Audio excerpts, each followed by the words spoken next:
Actually, before we get into it, I have four frickin' Subaru engines in this garage right now pulled apart. There's a 257 block with Forester heads. There is a 99 Forester naturally aspirated, and there's a JDM EJ20. I don't know if it's a K or whatever it is, but EJ20. And then a closed deck EJ20 block over here. That's pretty neat. But yeah, lots of Subaru stuff in a garage of a guy who really doesn't like Subarus. But we'll eventually start to clear all of this out of here and get my beautiful SR20s in here. I'll line both 240s up, and we'll pull both the motors out of both the 240s and rebuild them. One's an S14 SR20 and the other one is an S13 SR20, and we'll do the rebuild on.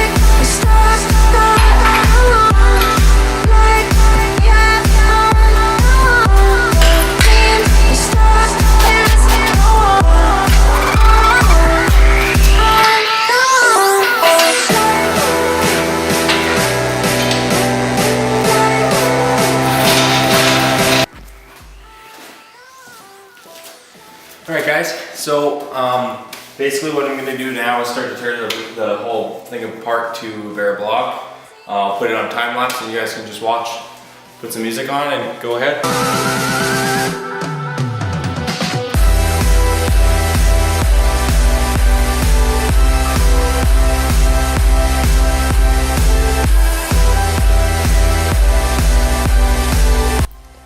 So guys, I got the intake manifold off, the coolant passage, and actually I found this really weird, but I've never worked on any Supers. Like I've done one, of course, it's EJ25 single overhead cam, whereas this is dual.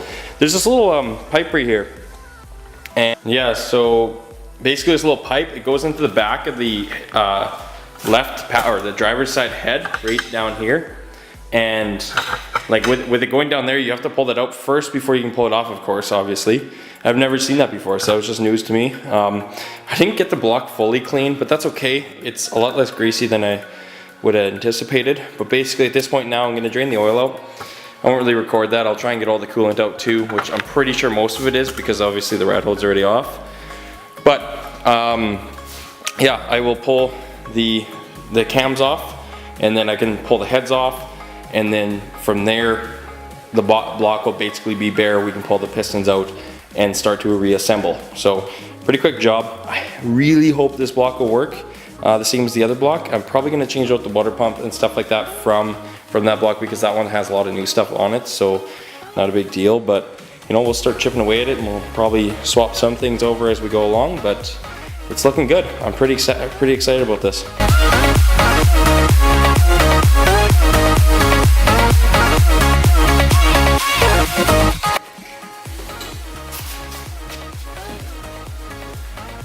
Then pull off the head. It's a special like 14 mil for these. Get a breaker bar and just crack them off. There's 6 total head bolts on each side. And break with lots of force. Otherwise you won't be able to get them. Like a ton.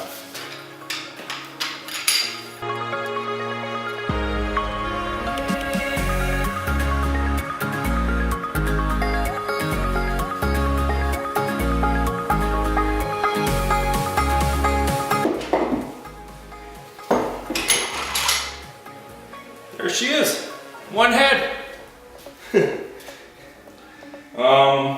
But it's something clean to put them on, unless you don't care about them. All right, well there's the block cracked open. If we look in here, there's none of that marking like I had in my other block. It's very clean, looks great. I'm actually excited about this. So this, as long as everything else works out, it'll look great. Basically I'm gonna crack the other side of the head off I won't show you guys that. It's basically the same thing as what we're doing, and then you pretty much at a bare block at that point. And then the next part that I'm gonna do is break open the pistons. To get the pistons out, because I'm gonna use these ones. If you take a look at the difference of those compared to these ones here, you see how those are a round one with the opened sides on them? And they're probably thinner and lighter too. And then these ones here are just a square. And these aren't as good as a piston. I'm sure they're a little heavier too. And internally, it's better off to use the XT ones instead of an NA piston. Okay guys, so heads are off. They're both beautiful on both sides. You can actually see factory cross hatching or rebuild hatching at some point in time. But I'm gonna pull the oil pan off. I already did all the screws. I just gotta crack it off. I use a like a flat head tool kind of thing, something like this, and just pry up each corner, and then eventually it'll just kind of pop off. The reason I'm pulling the oil pan off is I want to make sure that, you know, there's nothing going on in there, and that the factory oil stuff from the 2.5 257 are similar, and I don't know, I didn't Google or anything, so I'm just gonna take a wild guess, pull it off, check it. It's a good precaution. I cannot find my rubber mallet. What's going on here? Oh, there it is.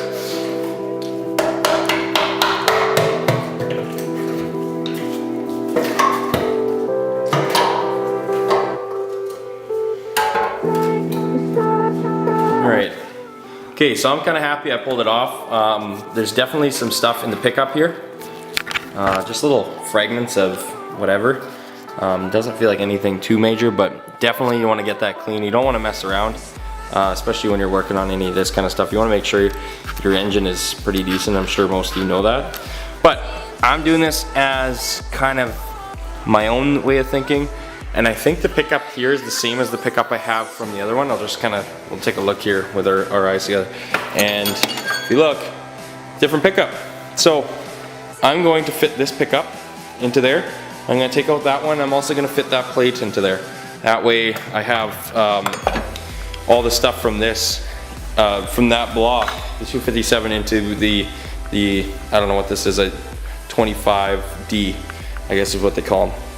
So I'll work on that.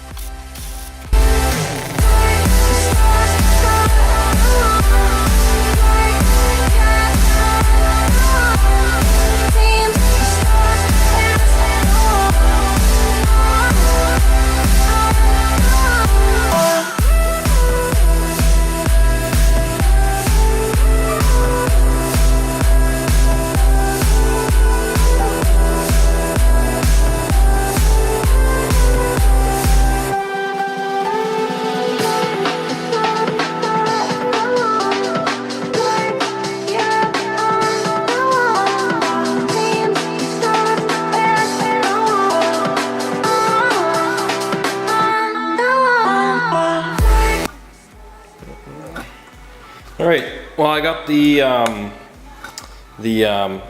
pickup and this plate. I can't remember what the plate does, but basically, like, if you look inside the oil pan, which I'll show you guys, I just got the oil pan all cleaned out, but if you look in here, the plate basically sits in sandwiches between these two, and it reaches so the pickup reaches the bottom of it, so it misses all the debris basically.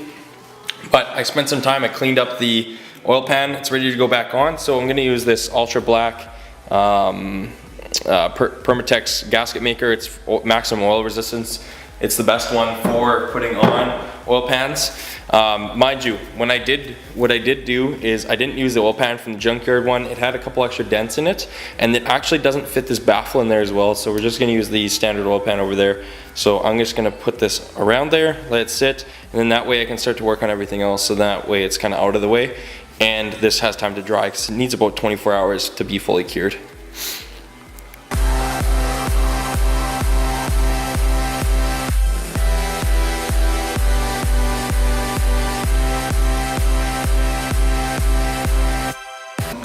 Okay, so right now what I've kind of been doing is I flipped the block around. I'm just trying to get some of this like smaller stuff finished up here quick.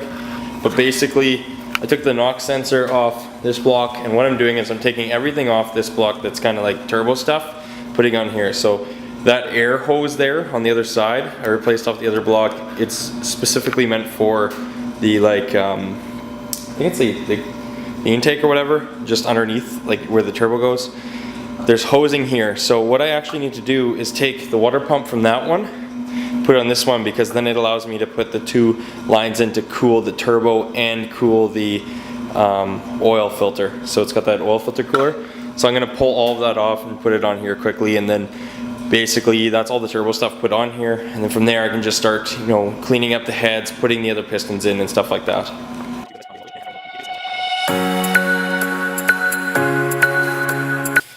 Okay, so that's kind of funny. If you look inside both the water pumps, this one here is like a flat ring with gears inside it, and this one here is like an open gear. So like this one's definitely got some higher flow to it, which is quite interesting to see. But essentially, once I put some gasket maker on here, I'm going to reuse these side ones. They'll be fine. It basically just separates it from that side. This is the main part. You just put some gasket maker on there, put it back on just like so, and you have yourself a water pump. Very basic, very easy to do. So, and then basically once that's done, I can put the coolant crossovers on, these 2 here that I have, and all that basically goes over to like... Alright guys, so I ran into my first little issue with this, you know, swap over with this block so far. Right here, there's supposed to be a, like a coolant passage, because if you look on this block, there is one right there. So, like that's right on top of the block, but there is this opening on both of them. There just isn't that. So what I'm thinking is I'm gonna have to do some hose, something with the hoses or adapting something to it, because basically I don't have that on this one. And that connects to this hole right here. There's one on this. So usually it would just go there. So I'm gonna see if I can get something to go there. If not, maybe I can just pinch that off and not use it. I don't even know if it's 100% necessary, although it seems like it might be, because this is its own passage. So yeah, I'm gonna have to get coolant into that somehow. We'll just have to figure it out, because where's that oil? Maybe it's oil. I don't know. I'm not entirely sure, so I gotta figure that out. And once I do, I'll let you guys know. A wine that I'm testing. This is wine that I made. It's like a California or something like that along those lines, but I made it for my wedding. So I'm doing a test run of the bottle, and we'll see what it tastes like, but it's not bad, so that's good. But basically we're making 2 wines. We're making a Gewürztraminer and a red California. We'll probably make another rosé or something like that too. They're good wines. I highly recommend making wine if you guys like wine, because it's really cheap. It's like 60 bucks and you can make 26 bottles, so it goes a long way. Unless you're in the States, everything's cheaper. So, but anyways, back on track. I do need to figure that out. Okay guys, so there's these little caps, and they're like an angle, like a bit that looks like, where'd I put the bit? Like this, a hex bit. So put it in there. They're very short. They have a little grommet or a little thing on the end of it. Basically line it up, see if I can find a light. Maybe if there's enough light on this thing here. Yeah, there might be enough. Anyways, if you look in here, see if there's enough light. Yeah, kind of. But yeah, right there. So if you look in there, there's a little C-clip and a hole. And basically you turn the crank over until your piston is in line. The piston ring is, or the piston, what's this thing's called? That's late. This thing, wrist pin. So this is what you're looking at in there. It's a little wrist pin. There's a little C-clip. So you grab a pair of pliers, and you pull the C-clip out. You just kind of put your pliers in here, grab it like so. If I could do this with one hand, that would be great. I'll find that, but basically there's 4 of these. There's one there, and then you gotta actually take the block off the stand. And there's one behind this cover and one behind this larger cover. And after you have those off, you take a little tool that my buddy made, so it looks like this, and basically it slides. It's like a hammer. And so you put it in, it's got like a jagged end on it essentially. And you put it in there, in your hole, in your wrist pin, slip it in. Okay, so we got the tool, we put it in basically on the wrist pin. track back, and it's gonna come out eventually here. The rear spin will just kind of work its way out.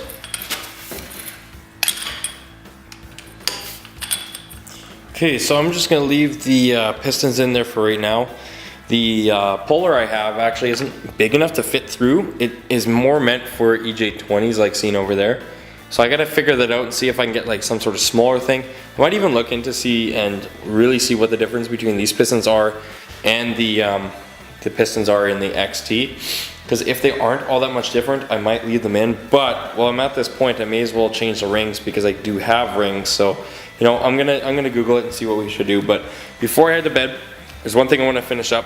And I ripped apart the intake manifold. I have the upper and lower intake manifold separated. As you can tell in the XTs, they actually have these like throttle plates in them or something like that. And basically, I think they help with some sort of air or something. I don't really understand them. I think there's some sort of delete for them because it would make more